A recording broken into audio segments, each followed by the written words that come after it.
It's time for the Daily Stand Up Podcast presented by Agile Dad with your host, Lee Henson. Without any further ado, let's get started. In the past, I've always invited students to, if they were willing or brave enough, to pirate an episode of the Daily Stand Up Podcast. Meaning that as long as they had a topic that I thought was good to cover or something that I thought was worthy of talking about, that I would literally let almost any of my students go ahead and take a stab at doing a podcast episode. And I had a student who I talked to for some time, and I know I'm not supposed to play favorites, but this guy really knocked it out of the park during class. He was very impressive. His name was Preston, and he asked me if he could record an episode of the Daily Stand Up Podcast. And he wanted the episode to talk about his transition from the military into the Agile project management world and the two Agile Dad classes that he took, the Scrum Master course and the Product Owner course. So I decided I was going to let him do it. So without any further ado, ladies and gentlemen, here's Preston. Hello, Agile Daily Stand-Up listeners. My name is Preston Watts, and I'm coming to you live from Tampa, Florida. I'm actually a recent student of Agile Dad, and it is crazy to think that I'm on the podcast now, but super excited for this. Lee Henson taught a couple of courses in Tampa, Florida recently, just before the Thanksgiving holiday.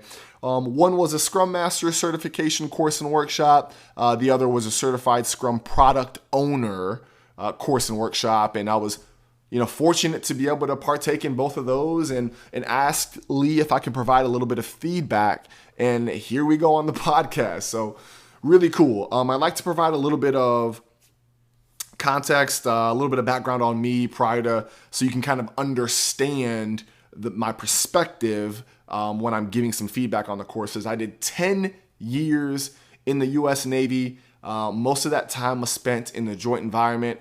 Absolutely had a ball. The most significant for this podcast, the idea of working hard and solving problems was there, clearly, when I was in the military.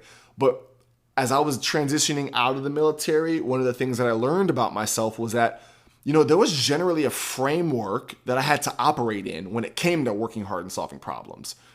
What does that mean? Well, that means that, what I learned about myself was that I actually had kind of a hard time thinking outside of the box and with innovation, at large.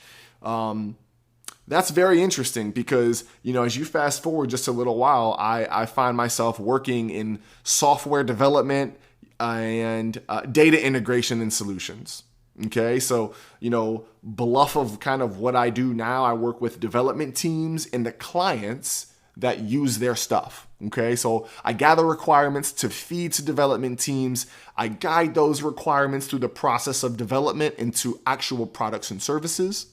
And then on the back end, I'll teach, train, coach people and teams how to be able to incorporate those processes, those tools, those platforms into workflows that create efficiencies, right? That equal output.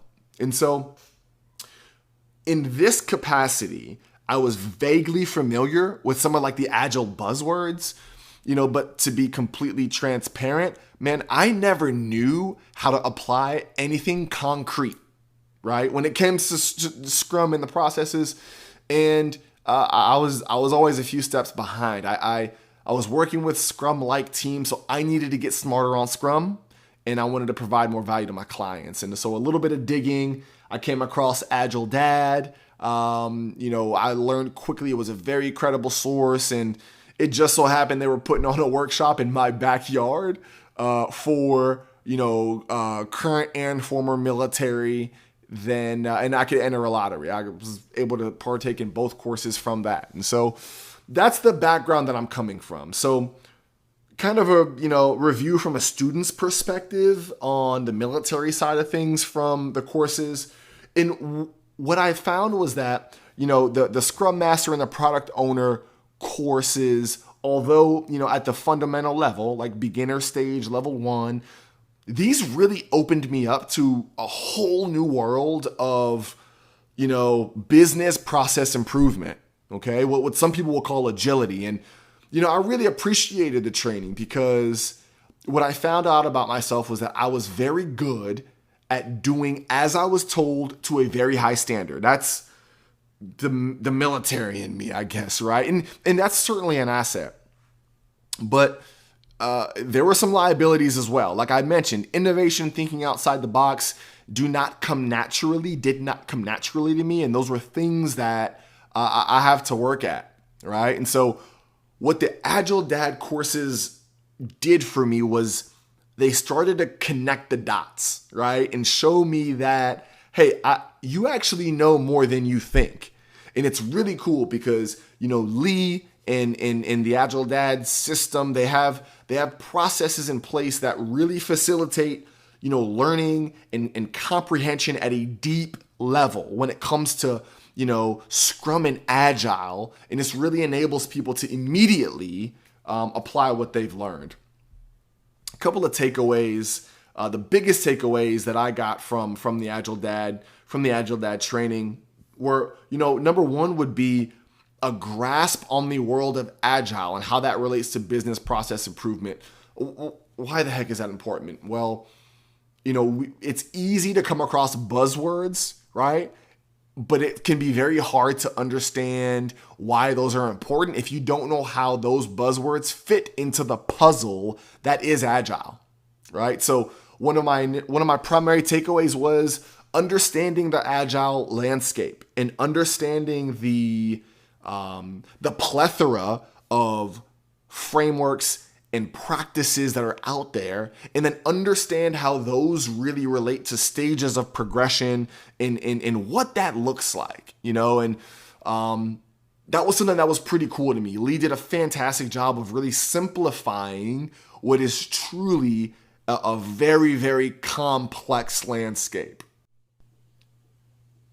Another key takeaway, this is truly something I was not expecting at all, was the foundational skills that we learned could immediately be applied to develop solutions, like in the workplace. And this was really interesting. I found this out through the practical exercises that we did within the course. Really from the outset of the first course, we used exercises that were rooted in and taught us Agile principles and concepts to do absolutely everything from get to know some of our classmates, to understand what we were going to cover in the course material, to also understanding what it was that we had just learned, and that was something that was really interesting to be able to do, was to immediately apply what we were learning in very practical ways. It's interesting, Lee had mentioned during the courses that we would likely be in a position where we would immediately be able to apply something that we learned in class in our daily flow within our workplace. And that was something that in complete honesty, I was a little unsure about, right? But lo and behold, a couple of days later when I was in the office, I found myself a bit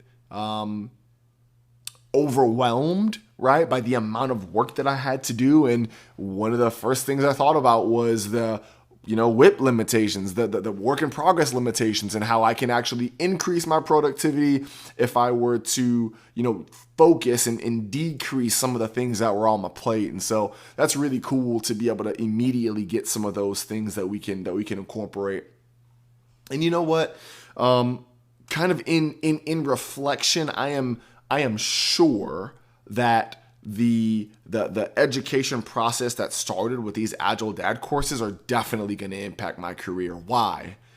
There's been a mindset that was introduced through these courses that really gave me a different lens to be able to look at problems, right? And what I had just mentioned, these foundational skills and principles to apply to be able to create solutions. Whether it's the sprint planning process and how Agile teams work together to get a project done, to what the heck is done, right? The definition of done and why that's important to, like what I had also just mentioned as well, as far as the work in progress limitations. And it's just really cool to be able to immediately apply these solutions into my daily workflow.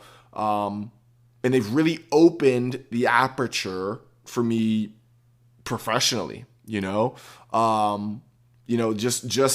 over the past month or so, being able to operationalize the concepts that I learned in these Agile Dad courses, they've motivated me to continue the journey of learning, right? And since taking these first two Agile Dad courses, there are other certifications that I've acquired and a couple of other that I'm in the process of completing and being able to earn. And I just look at what I do different now, even in my current role, right? And my goal is to be able to better support my current clients and teams that I work with and provide, business process improvement consulting services. And in this way of looking at what I'm doing right now and the problems that I'm solving is a complete testament to what it is that students learn in Lee and in Agile Dad's training courses. And so, if I could provide some advice for anyone that's considering an Agile Dad course,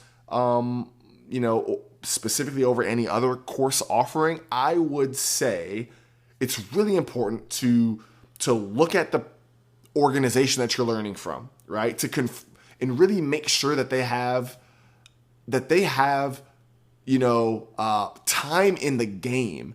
Lee's been around since I think it's 2012 or 2013 when he started his company, and they've been providing Agile consulting, executive business coaching and services ever since then. And so there are a few people that have been in the arena that long. And then just based off of some of the conversations that I had with Lee personally, what I am absolutely convinced of is that there are few people and organizations that truly care about their students as much as Lee and the Agile Dad team care about their students. And so I want to just take this opportunity to say thank you again to Lee, to the Agile Dad team, and you guys have charted a new course for me personally and professionally, and I'm absolutely excited about what the future holds. So all the best to you and yours. Thank you.